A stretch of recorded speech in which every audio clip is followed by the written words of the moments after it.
அப்போ விஞ்ஞானம் அடிக்கடி மாற்றக்கூடியது. ஒன்று சொல்லுவாங்க, இதை நீங்கள் சாப்பிடுங்க நல்லதும்பாங்க.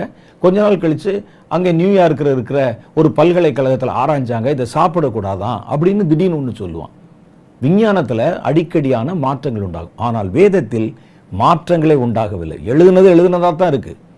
ஏன்னா அதுக்கு சந்தேகமெல்லாம் கிடையாது. வேதத்துக்கு இது இப்படி இருக்குமோ அப்படி. விஞ்ஞானத்துக்கு சந்தேகம் இருக்குது. விஞ்ஞானம் இன்னும் துருவி பார்க்குது. முதல்ல சொன்ன கருத்து தப்பு என்பதை ஒத்துக்கொண்டு அடுத்த கருத்தை அது வலியுறுத்துகிறது. கொஞ்ச நாள் கழிச்சு இது தப்புன்னு சொல்லிட்டு அடுத்த கருத்துக்குள்ள போகுது. ஆனால் பைபிள் அப்படி மாறுதான்னு பாருங்க, மாறாது. காரணம் என்னன்னா, வேதத்தில் எது எது எப்படி எப்படி இருக்கும்னு உறுதியாக அறுதியிட்டு கர்த்தர் எழுதி வைத்து விட்டார். ஏன்னா விஞ்ஞானம் மனிதனால் உருவாக்கப்பட்டது, வேதம் தேவனால் உண்டாக்கப்பட்டது. விஞ்ஞானம் தேவன் உண்டாக்கினதை கண்டுகொள்ள முயற்சிக்கிறது.